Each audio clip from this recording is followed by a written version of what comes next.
Welcome to ITA See the World. And today we are very honored to have our special guest from Philippines, the world music band Talahib People's Music. And today they are going to share with us how they advocate the Filipino heritage and culture and also the indigenous people's rights and issues through their music. And before we start the interview, let's take a look to their performance.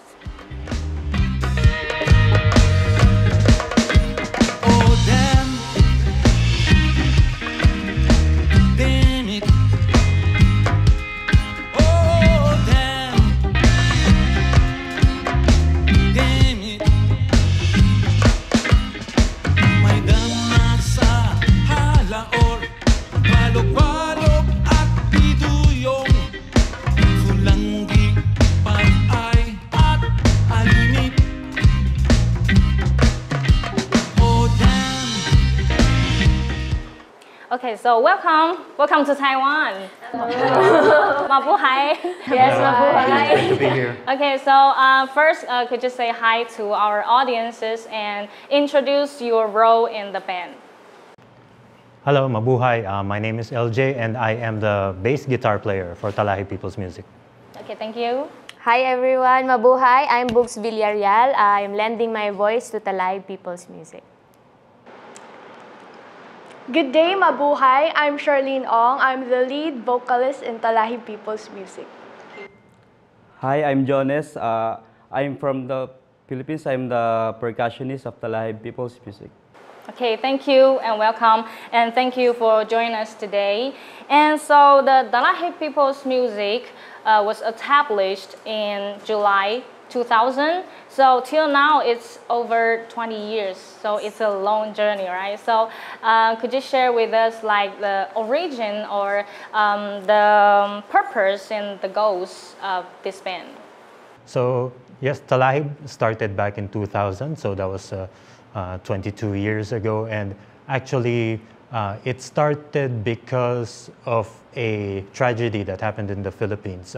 Back in 2000, there was a landfill in the Philippines, and there was a trash slide that buried and killed several people in there. And then after a couple of days, there was a tribute night, like a commemoration night in honor of the people who passed away in that tragedy. And that is where Talahib first performed. So the group started originally with 4 members as a folk acoustic quartet, and then as the years went on, there have been additional members up until today, where we now have 9 members. 9 members. Oh wow, it's a lot. Yeah. So I think all members are indigenous people, or you from different part of the Philippines? Yeah. We are from different parts of the Philippines. I myself actually am from the capital, so not exactly directly connected to the indigenous people of the Philippines, but of course we do advocate for the rights of the indigenous people in the Philippines. Okay, so Talahib, it's what it means in your language, and why you choose this name as your band name? Yes, Talahib means wild grass in the Philippines. We use this name because wild grass, you can see it everywhere in the city, in the province. Just like our music, you can see it in the city, in the province. The experience, the story of our music is from the urban area, from the rural area. And if you hold the Talahib leaf, you'll be cut in your hands. Yeah, and that what's the music you will feel when you hear it. You will feel it cuts through your soul, your mind, like that. So the music is from is the grassroots music, right? So your band advocate the Filipino heritage and culture, right? And also, like I said, the indigenous people's rights and the issues they are facing right now. So today you also prepare 3 songs for us, and the first song is called Babaylan. Babaylan. Let's take a look to this performance.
Okay, so back to here, and can you introduce the stories or what ideas you want to express through this song?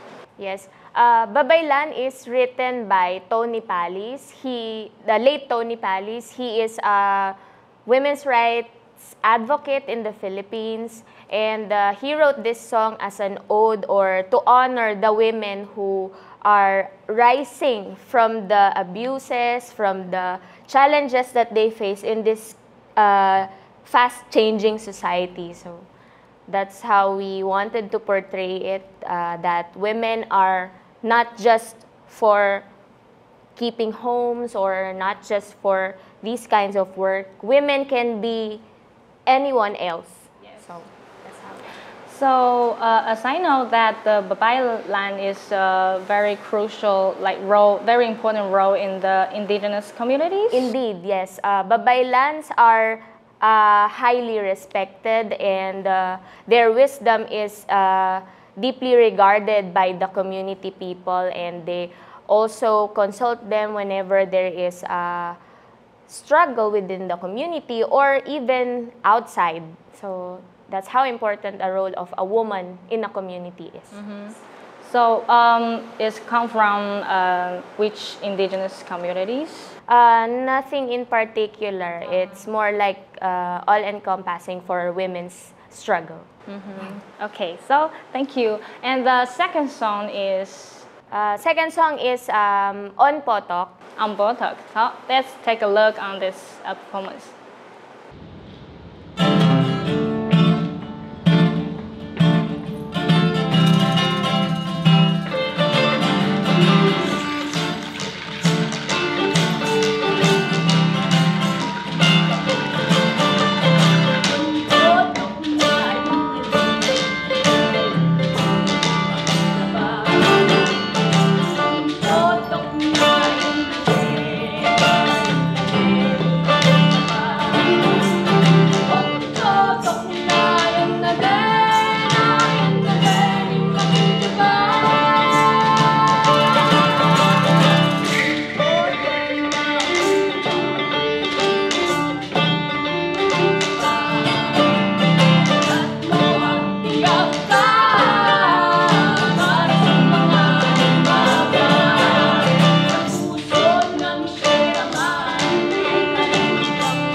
like to hear, and please share the ideas and the stories behind these songs. Thank you. On Potok is another original. It's written by Father Oli. He's a lay missionary in the Philippines.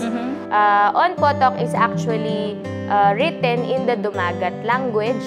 Dumagat is one of the tribes in the Philippines, and the song talks about the struggle of the community, of the indigenous peoples community in the Dumagat tribe specifically, wherein development aggression is happening, and their communities are getting drowned by water because of dams. Big corporations are constructing dams in their communities, and these indigenous people, they get displaced, they lose their homes, they lose their livelihood, they lose their identity in the process. That's why Father Oli wrote this song, and we are very honored to render it as a beautiful in a beautiful arrangement that we can share to the world. And yeah, I think that's pretty much it. Okay, that's all. I think that a lot of indigenous communities is suffered from the dam problems, right? And just damage their home, and also, like you said, the identities. Yes, because On Potok literally means the land. And the last part of the song says, the land was not created by Makijapat or the higher being for it to be drowned by water. So the land was created for these people, not to be drowned by water. So that's how. So the third song you bring to us is called? Yes, the third song. The third song is called Magkaisa sa Kapayapaan. Okay, let's take a look and listen to their song.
LJ, can you share this song's background and stories?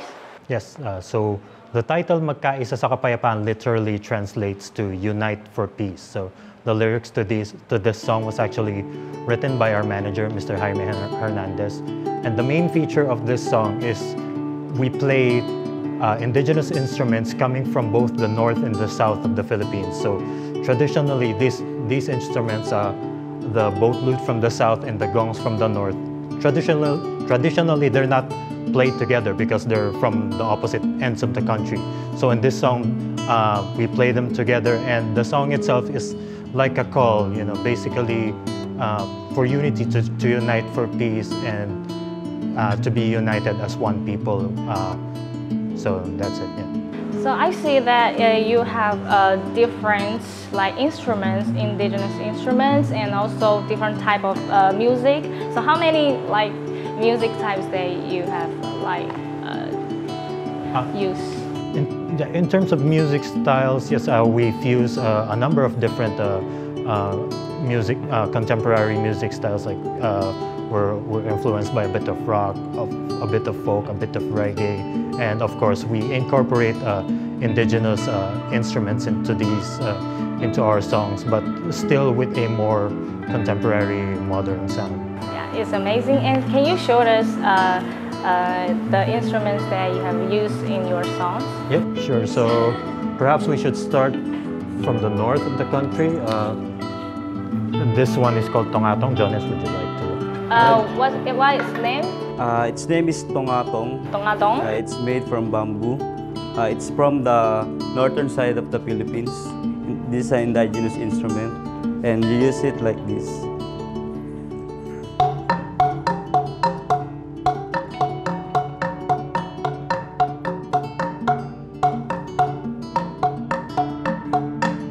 So this is also from the northern part of the Philippines. This is called the gangsa. Gangsa? Okay, so it's a gong, and it's actually played in sets, and so actually the people who play this are like the respected Like members the of royal. Royal? Yeah. For the royal? They have higher status in the communities where if someone owns one, it means that they have a high status in their community. Yeah, you can play it like this.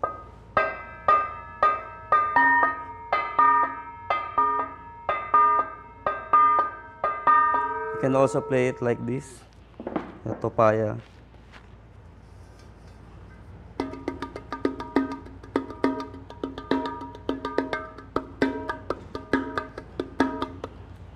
Well, so only a few people can play these instruments in their communities, right? Yes, not everyone. And also, the gangsa, they usually use these during rituals and special occasions. Okay, cool. So what is the next one?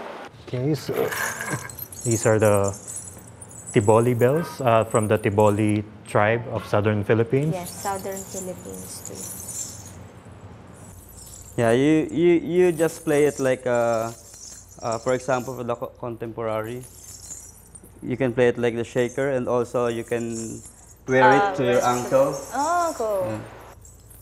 For example, and then you will stomp it while using the drums. So what is what is the ingredients or? Oh, it's made of brass. Brass? Yes, these are brass bells from the Tiboli tribe. The pattern is uniquely Tiboli. Okay. We also have another one which is Bungkaka. Bungkaka. yes, it's also made of bamboo, and this is how it sounds. And your hands? It's also interchangeable, Ah. the tune, depending on how tight you put the lock. The vibration. We'll change the voice. The next one? Excuse me, this is also the kubing from, I think this design is from the north side of the Philippines. Yeah. Okay, it's very similar to It's our a jaw harp, yeah. indigenous instrument. This is a jaw harp, but in the Philippines we also have our version of that jaw harp. It is called kubing. also made from bamboo, and you can play it like this.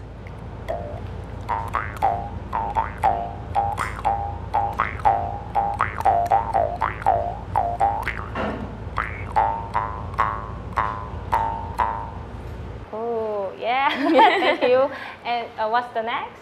Okay, so this one, this is called the kuglung. So it's actually one of many different kinds of this type of instruments, collectively called boat lutes in the Philippines. They're called boat lutes because the body is kind of shaped like a boat. So there are Like a boat. so there are several, I think more than 20 different kinds of these instruments, which depends on what tribe they come from. This particular one comes from the Manobo tribe in southern Manobo Philippines. tribe? Yep, so it only has 2 strings. The first string is like a drone, so yeah, so it stays in one note as you play, and then the other is a melody string, so you can play it like.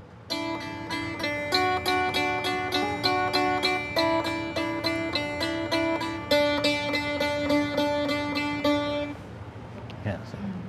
So, what's the tones on the pattern on the instruments? Do you know what's the meaning of all this like tones and The patterns, the patterns vary.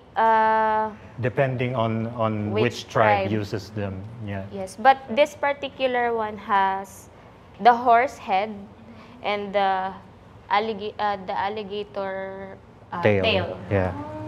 So And animals? Yeah. these hairs belong to horse. Horse? Yes, this is horse hair. And in the community, when someone owns a kuglung, the more hair it has means the more property or the more animals you own. So that also portrays your status in the society. And on some tribes, only women are playing it. But on some tribes, there are also men who play it. In modern times, it does not really matter much because it has also been passed on. It's more like an heirloom in the family. So if your father has it and decides to give it to you as an heirloom, then you have to pass it on to your next generation. We can see it's really meaningful, all these instruments. Thank you. And thank you for demonstrating for us. And so, in addition to spread the music to the whole world, because you've been to many places except for Taiwan, and also I want to know that are there local changes happening because of your music? We'd like to consider our music, our band, as a part of a larger movement, that includes not only artists but maybe civil society organizations, artists of other disciplines like films, things like that. So all of us work toward the common goal of achieving positive change in Philippine society. So while of course things like this of course takes time, it does not happen overnight, but in terms of changes, I think we have somehow been able to influence other local musicians to also write socially relevant songs, and I think that's already a big thing for us, because the more people sing about these issues that needs to be addressed, then the bigger chance that the message will hear those who need to hear it, and hopefully will lead to positive change in society. So books, do you want to share with us? Well, the thing about socially relevant music is that it reaches a lot. It reaches a big part of the population, and people can either relate to it or hate it. So we'd like to think that our music in particular hits them right in the heart, and hopefully the mere fact that they listen to it and make them stop what they're doing and by the time that they ask a question, it's already a journey in finding an answer on what needs changing in this society. So that's our role as musicians too, as cultural workers especially, because it's our responsibility to also guide the rest of the society that listens to us, empower them, and the importance of representation really, especially for the indigenous peoples that we are advocating for, and the social change we want to happen immediately. So I think that's quite our mission. Yeah, it's a big mission, and thanks for doing this. Thank you. This year you were invited to perform at a World Music Festival and also the Taiwan Bashuali Festival. And so what impressed you the most, or what did you expect to see or learn from it? Last World Music Festival, which was last week, right? It was a surreal moment. The crowd was very lively and the people we met was friendly. They were lovely people. The performances were interesting from different countries. Even if it was raining for 2 days, people were still coming. They waited. They were actually waiting for us to finish our performance, and we're so overwhelmed with their support and appreciation. Thank you. And so, Jonas, do you want to share with us? You can see the people in Taiwan. They said it's hard for them to be while watching the performance. It's hard for them to make them get up or participate on the bands. At least it's very overwhelming and we're very happy. Actually, we're very teary-eyed after our performance, because we saw the people, the audiences, participate in our community dance while we are using the indigenous instruments. We were really, it's really heartwarming to see that the kind of appreciation that we received, and we are so thankful for people like you and the festival organizers for giving us a larger platform to actually express what we have to say, because you know it's not easy for you to stand up for something, and for us, music is our way of expressing what's within us. So, you know, even if we are not part of any indigenous people's tribe, we would like to think that we are connected. We are deeply connected with our roots, with them, and how the community is built because of them. It started with them, and it will always end with them. We feel that we became the voice of the indigenous people by using our music in the Philippines, and very important, we use it in other parts of the world, like this, what happened in World Music Festival and in our next performances. It's our first time in Taiwan, and hopefully not the last. Oh, will be a lot of opportunities. Yes, thank you very much. So, LJ?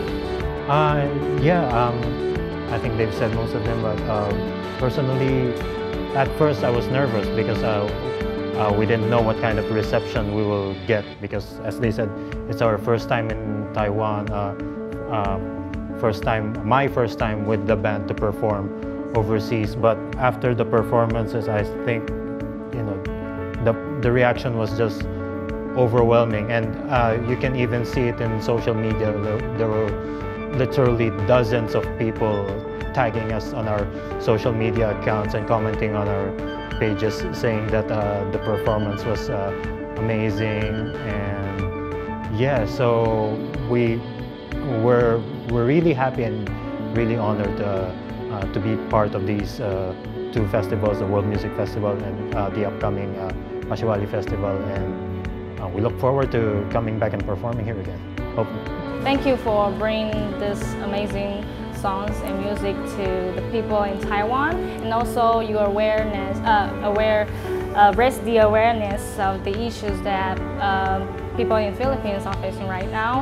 And hope you guys enjoy the journey in Taiwan, and salamat.